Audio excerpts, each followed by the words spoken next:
Hi there, welcome to the Gardens and Graveyard channel. My name is Charisma, and today we're meeting in the medicine garden, and we've spent a little bit of time in here last week just cleaning it up, getting rid of the nasturtiums and the calendula and the zinnias that were all spent and tired.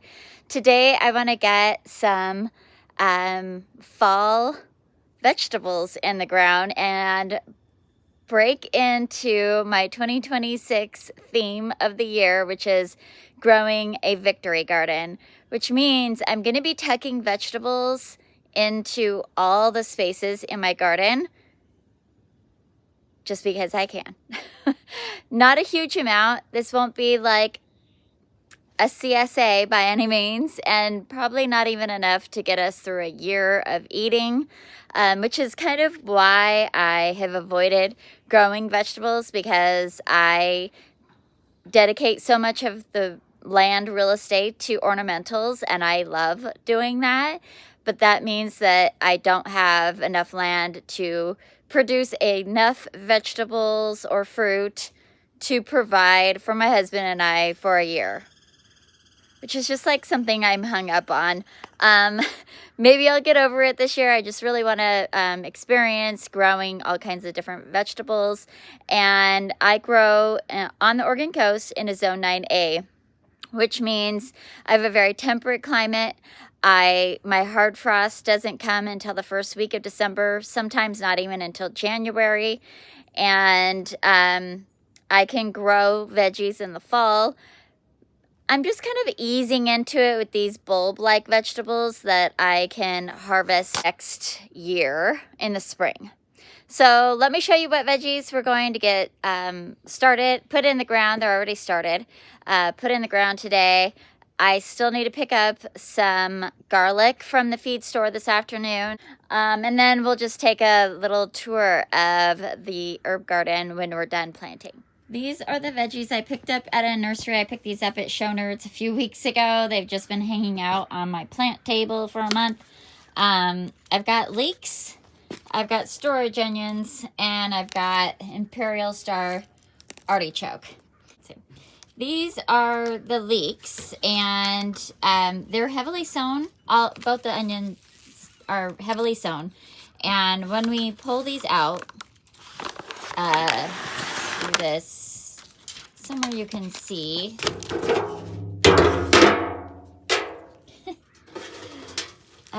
We just tease them apart like so.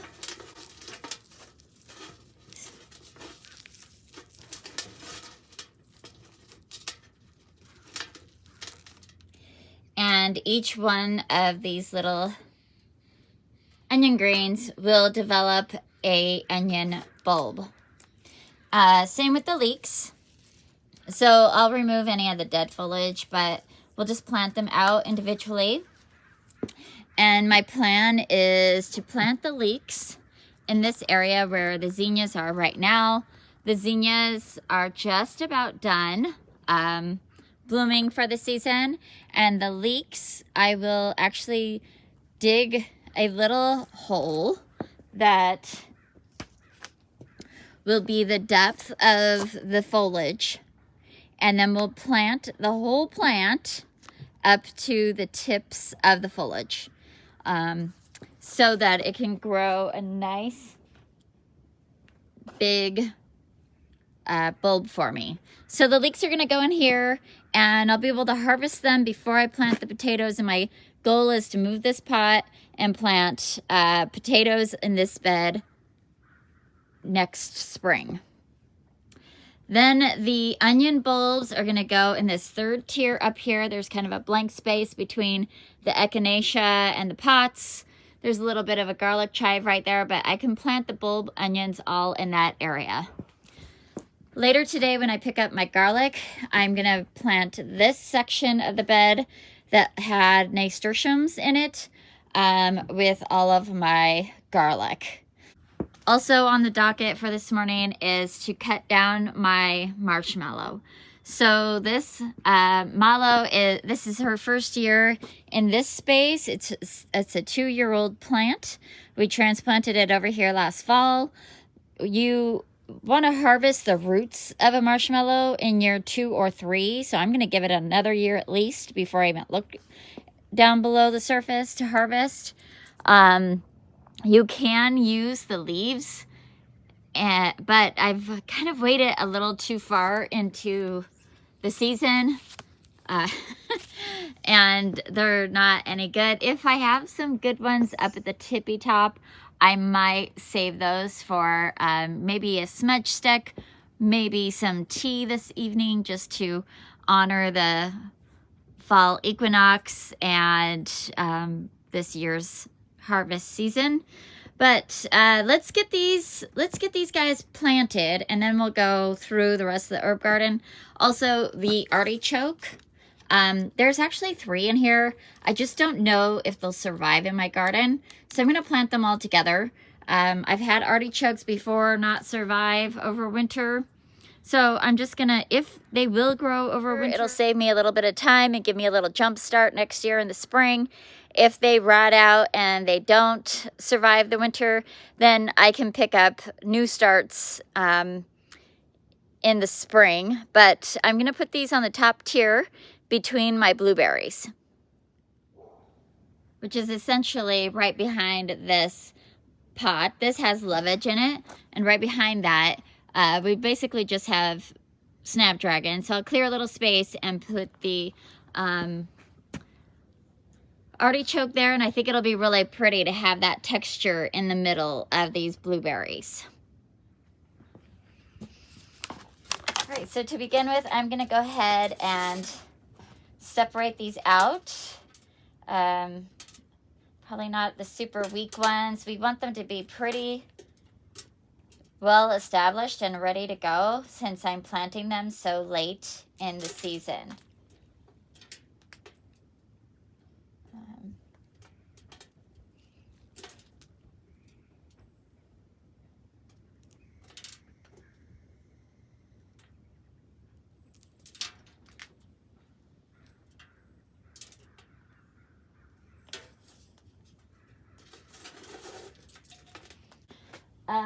I'm going to go count how big of an area we have and how many onions we need.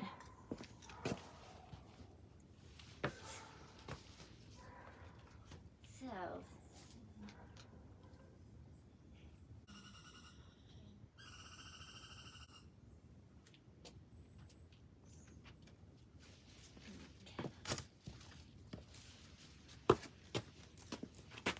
all right, looks like I could do about 20 to 25 onions, so we'll just pull out 25 and see how far we can stretch it up there. 2, 3, 4, 5, 6, 7. Okay.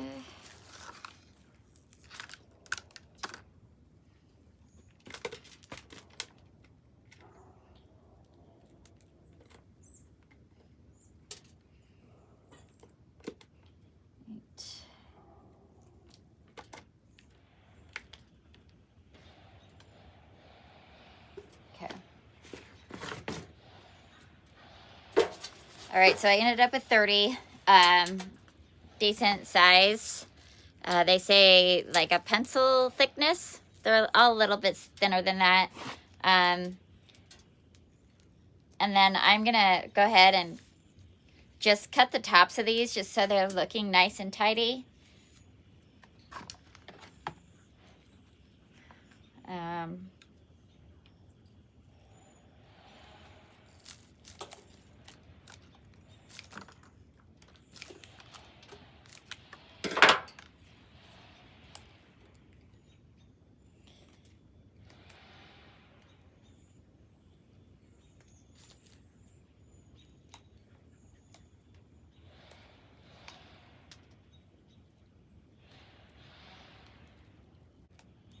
More or less cleaned up any dead, broken pieces. Now let's go plant them. I am going to amend the soil with plant tone, and I have my trowel here. I think I'll just make some trenches. They're pretty shallow rooted, so just like a 1/2 inch, and make 3 rows, and we'll call it good.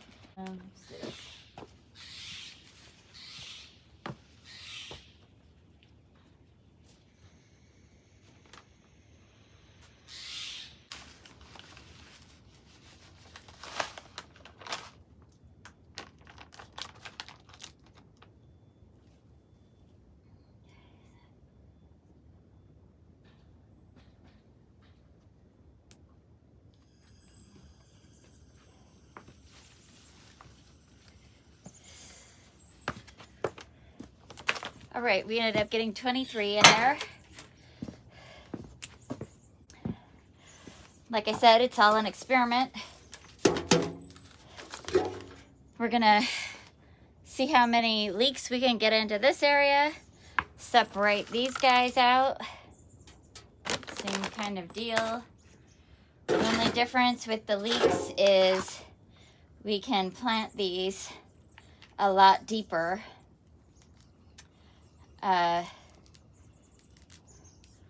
if you haven't grown leeks before, you're gonna eat the white part that goes as far up as you can. So the more white, the more leek you get to eat. These ones are very rooted. I don't have any information about what kind of onions or leeks these are. They're just like garden variety, so I don't know if they're winter hardy or not, but they were like $1.50 each, and I figured why not try it and just see what happens.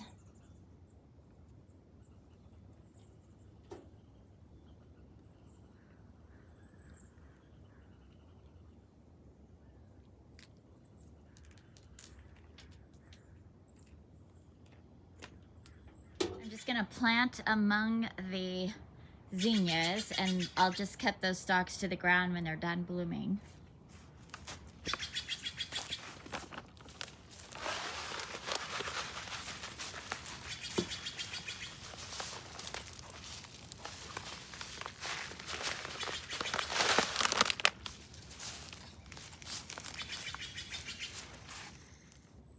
And what I'm gonna do is I'm just gonna use a stick, and it's broken.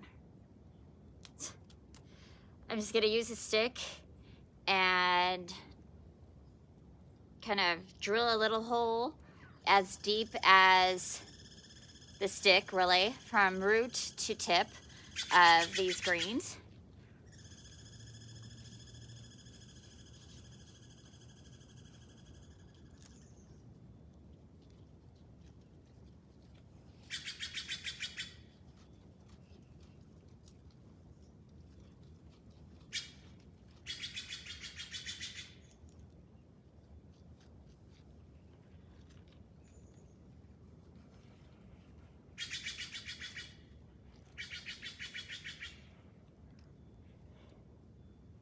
And then I just take one of these and gently guide it down that hole.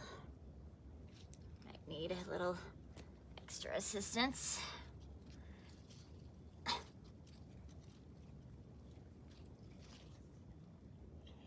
Gentle, gentle, gentle, all the way down.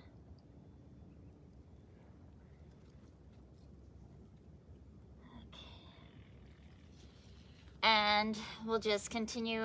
We want to do them about 6 inches apart. So we'll just continue on.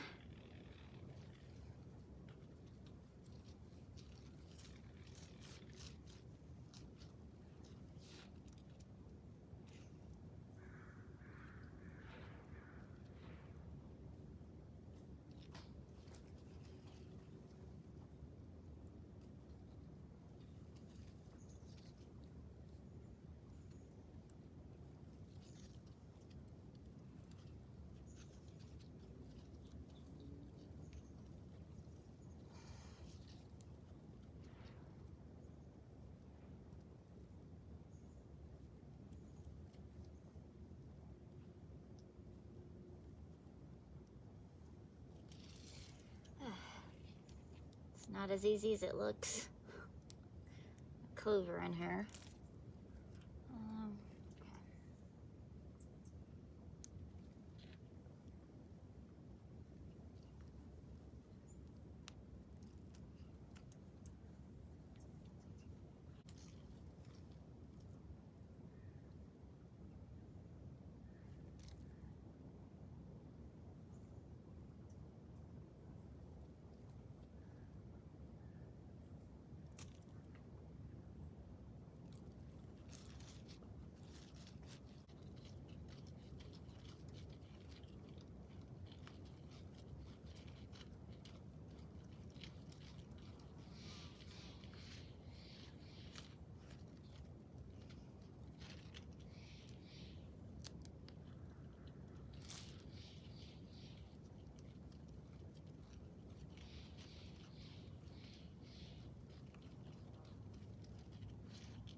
Well, that turned out to be a little more difficult than I was anticipating.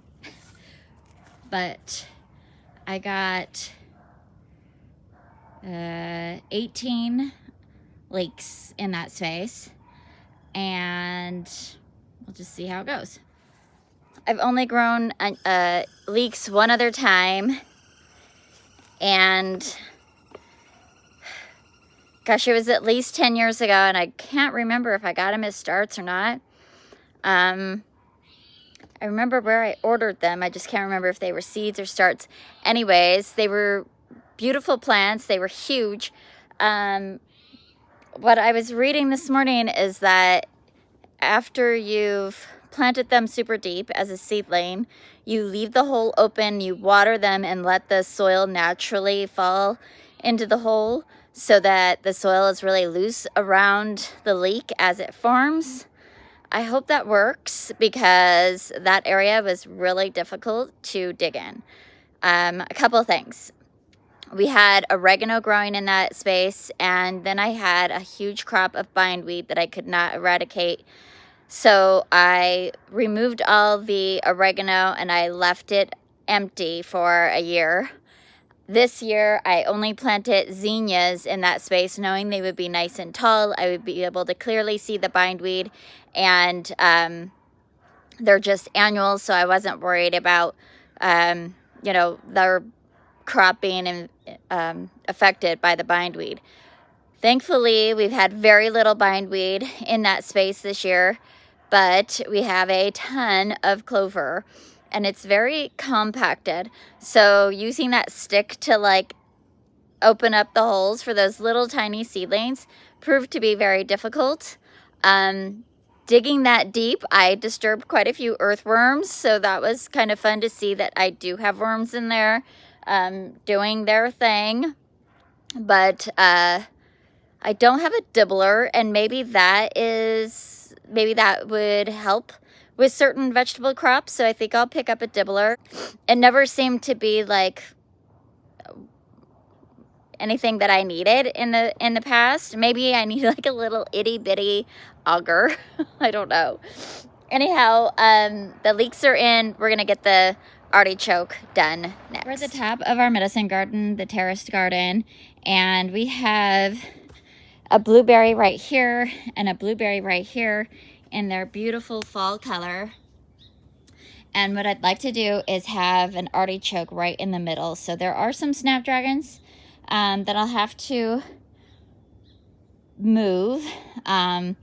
We just planted all these snapdragons this spring, and it's been a really fun, colorful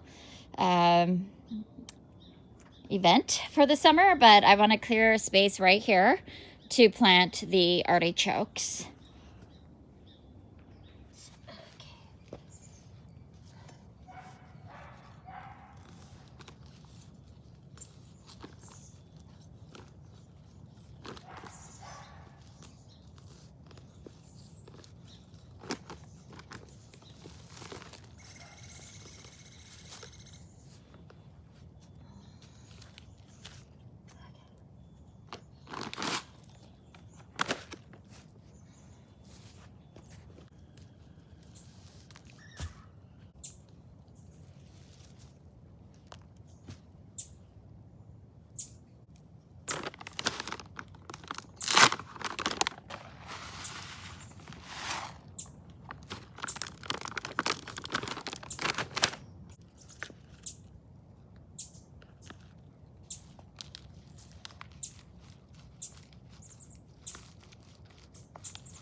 So artichoke's done, and I had to remove a little bit of the ground cover, so I'm just gonna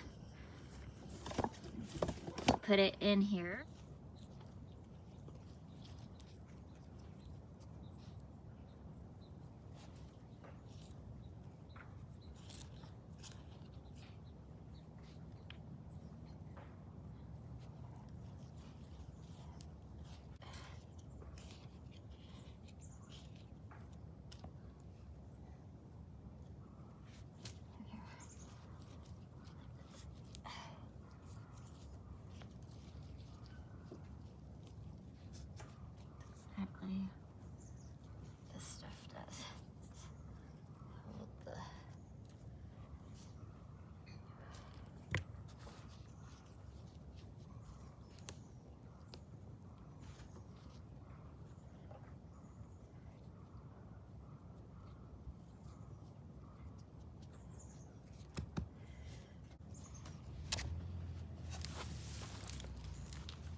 Okay, now that we have fall sown veggies, let's go ahead and see if we could harvest any of this marshmallow.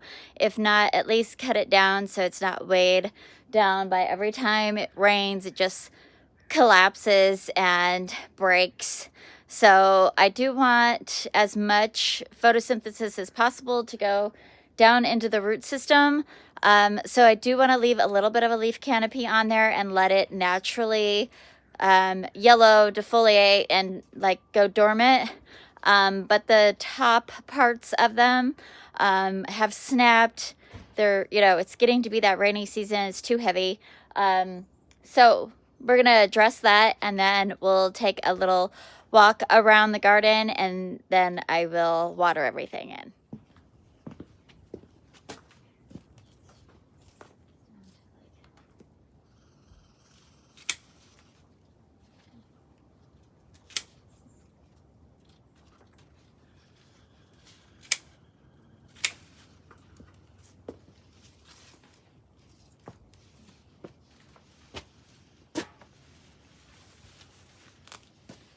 These were the flowers, and you know, we could have left them for seed, but I really don't need a bigger patch than I already have.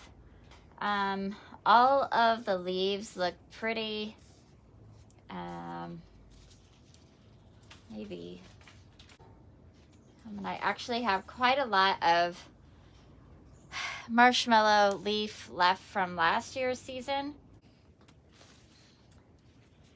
So maybe I'll just do a little bit of smudging as a thank you.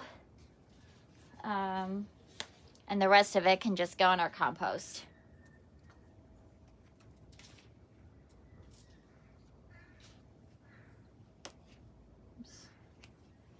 Okay.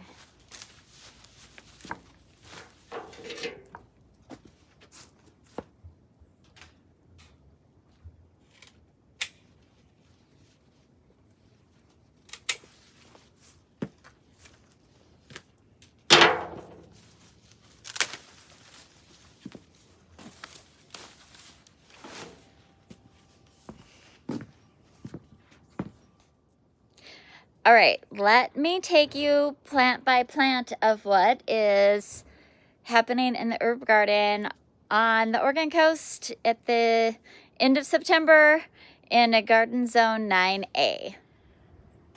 So here is the overview of our garden. It's starting to go to sleep. We have started fall clean out. We moved all of our lavenders just the other day, and now we're kind of just starting to say goodbye to the garden. The geraniums are up for their second flush. The plants look beautiful, but they don't really flower very much. Maybe like 1 or 2 flowers. We cut these all back a month ago, and here they are again. They usually turn a brilliant yellow before kind of melting away again in the winter. We've got our clematis blooming up there. It has been blooming for a little while, so it's a little spent, but we've got a couple of new ones coming up. And then these strawberries have stopped producing. I do see a few more flowers, so maybe we'll get 1 or 2 more strawberries before the end of the season completely. I am gonna maybe replenish these with fresh strawberries next year, or we will make some baby strawberries. I don't think I have enough runners because I've been cutting off the runners. But maybe if I do have runners, I can make some. But these plants are 2 years old, so they didn't produce as well as they did the year before, and I don't know if because they're in pockets they need to be replenished every year. But I do feel like I need to replenish them. Moving on. Of course, this is the mallow that we just cut back. I'm just saving a few leaves here. What is this? I think just a few leaves here. And I will burn them as an offering and a thank you to the garden for producing such a bountiful and beautiful year this year. And then, like I said, we're saving this empty space for garlic, which I'll pick up later. We've cut back our Roman chamomile. We've removed all of our annuals. The comfrey is starting to slowly go back for winter. We still have some calendula, putting on some flowers. I'm allowing a little bit of it to go to seed, but you could see what happens in my garden. I usually don't get seed. It usually rots out. You see that? So I try to leave some seed heads on it, and if they don't rot out, I'll let them drop their seeds and seed themselves. But you know, I see them like this. They're green and they're hard and they're ready to start producing seed. And then the next time I come out, they look all gross and mushy like the last one. So we'll see how it goes. We still have a few little zinnias opening here and there. So, I mean, the foliage is looking pretty sad at this point, but the flowers are still bright and beautiful, and I can still, you know, harvest them in a couple of days. Like this one's ready to be harvested. These ones, this is the wiggle test. See how it is super flexible? It's not ready to go in a vase yet. But still bright, fun pop of color. On the next tier up, I've cut back our German chamomile. The surprisingly, the purple sage, the culinary sage back there, did really well for being completely engulfed with calendula and chamomile this year. I cut back all that chamomile. It was completely over it. And there was all these beautiful leaves for the purple sage, so that's awesome. The verbena is still a little bit of color going to seed. I just let it seed anywhere it wants to and live wherever it wants to every year. And then like I'll just bend over a branch to encourage seeding in more areas. This is all yarrow that I cut back. It got really shaded out by calendula this year. This group of calendula right here got 2 feet tall and fell over the yarrow before I realized that it was shading it all out. Anyhow, we have a couple of different echinacea. We've got that green twister, which isn't that beautiful. And then we have this coneflower, and really, I think this is a black-eyed Susan, not an echinacea. So I'm gonna dig this one out and put it out in the landscape and get some more true echinacea in here. I definitely need some purple, like the straight up echinacea purpurea. All right, so then we have a couple of different chives in this area. This is an onion chive and a garlic chive. And then I just planted all of these onions, all these little seedling onions. And then we still have these calendula, and they've all been cut back. I'm curious if they will overwinter and come back in the spring. So I'm leaving this row here to experiment with that. On the top tier, we have a blueberry and snapdragons, which the snapdragons are pretty much done blooming for the season, and I could cut those back and they will come back for me year after year. Let's step out of the garden. Along the walkway here, we have multiple mints that we've been harvesting through the summer. We've got a mountain mint and a spearmint and a chocolate mint and a pineapple mint, and I think that's just straight up mint like garden mint. There's a woolly thyme, and we've got Corsican mint in the ground here and in these pots. On this side, I've got lemon balm. I always forget what that is up there. Maybe that's the chocolate mint. Oh, that's the chocolate mint. This is black peppermint. I always get them confused. Lemongrass, lemon balm, and that's the verbena.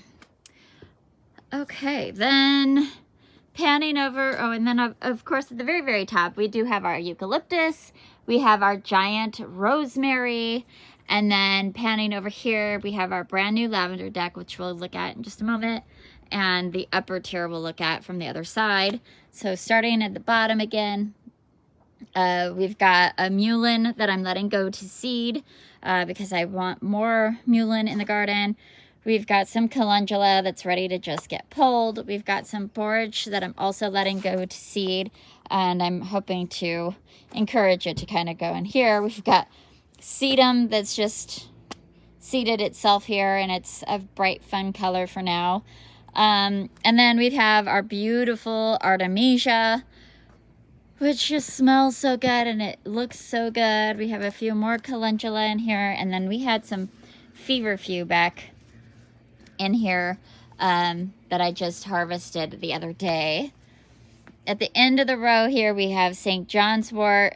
We have a brunnera that's going to get moved. This area is going to have a whole new revamp. I'm really excited to share what I'm going to do with that area, and a little bit on this side as well, kind of mirroring the walkway. We're going to build a trellis here and do some fun things in this area. On the second tier, of course, we have the leeks that we just planted. Can't really see them. And the zinnias, giant Benaries series of zinnias. And then we have lovage and a yellow yarrow. Now you'll notice in this area, it's a lot of soil and some random rocks. And then we have some sedum in here as well. So we had all sedum in here, and then it got super weedy and it was nearly impossible to get to because of the way our garden was at that time. So now, knowing that and knowing I need a really clear path to weed out my succulents, I have removed all the vinca that was all in this area this year. It's all been moved to another part of the garden.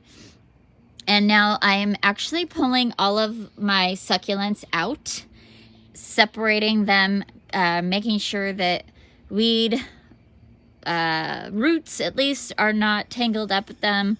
Doing my very best to eradicate the weeds that are in here. Most of the weeds were up in this area, more so than down in this space, but you do see some adjega in here. I see a buttercup leaf right there.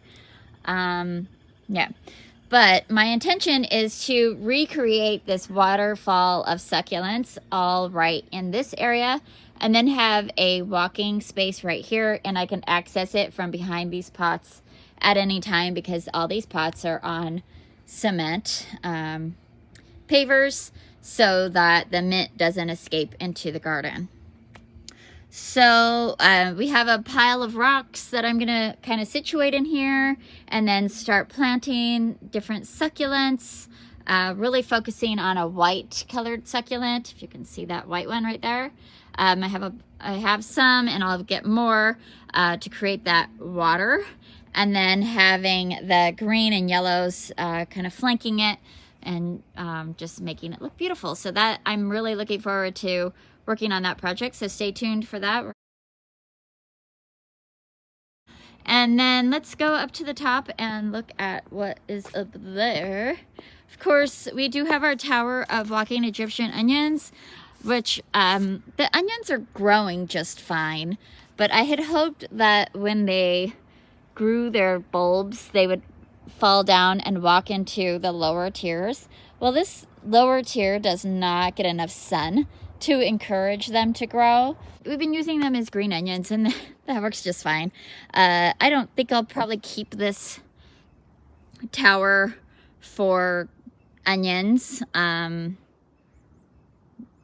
we'll see. We'll see. I'm not focused on that right now. We do have this beautiful viburnum. It's got its little berries, and I expect that it's actually going to start blooming here pretty soon. There's some evidence of it. All right, at the top of the medicine garden, of course, we have our lavender fizz. Here we've got liatris here. We've got lots of snapdragons. The ground cover is mostly chocolate ajuga mixed with a geranium. And then I'm fighting clover really bad this year. This area used to have a lot of bindweed and buttercup, and we are getting closer and closer to removing it all. But here's a piece of buttercup right here. It's really difficult because the buttercup leaves, this is buttercup right here. I'm just gonna pull this out and show you, maybe. The buttercup, okay, that's the jugga. The buttercup leaf, hello. Okay, the buttercup leaf, see, it's attached to the root that I just pulled out. Looks so similar to the geranium leaf. Here's the buttercup, here's the geranium. Look at this. So when they're coming out as little babies, it's really hard to differentiate. But as they get a little bit older, it's like this is buttercup, this is geranium. See how it's, well, first of all, it's a little softer, so I can tell by that. But this is more dissected with 3 leaflets, whereas this is one solid. So, but it hides really well. And we're just constantly pulling it out. Anyway, snapdragons. We've got the blueberry, more snapdragons. I'm trying to leave a path here so I can harvest blueberries. We've got this beautiful crop of pineapple sage, and I talk about this every year, but it smells like the banana on those weird hard candies that you get out of like a coin thing. Do they have those anymore? I don't know. I'm showing my age. It smells like those taste. In another month, it'll be twice as high with bright orange flowers that the hummingbirds love so much. More snapdragons. And then we have our new artichoke right here, which I need to come in and put a little bit of compost on that, and then water it. And then snapdragons, another blueberry. And then right here, of course, we just did a little bit of a jugga here. This is all empty because we built this thing, right? So we'll let the jugga continue to creep over here. We'll put some pavers so I can harvest this blueberry. And then we have our lavender platform, which we just talked about recently, but it's been a long time coming and I'm super happy with it. We did not paint it. We're planning on painting the deck. We're planning on painting our decks and trellises and some other structure pieces next summer. So we will paint this or stain it, whatever we decide to do at the same time. But we figured let's get this built and we can deal with, like, we'll let it dry out and next summer and we'll get all the things stained and painted. We may even be painting our house next summer, maybe. But for sure the decks need to be done because it's just time to be done. All right, so I think that pretty much concludes our herb garden tour. I'm gonna leave an access path right here so that I can have access right here, and then this will be all the waterfall succulent space, which is kind of fun. But it's been a great year in the herb garden. Things are still trucking along, not as crazy as it was like a month ago, but it still looks really abundant and beautiful. A little side note, our hibiscus finally bloomed. It's just across from the herb garden there. They're so pretty. This little guy struggles immensely, but exciting to see it bloom this year. I threatened her and said I would pull her if she didn't bloom this year because I can't just baby plants along that aren't thriving in this garden. I'm running out of real estate and I just want really beautiful things to be growing here.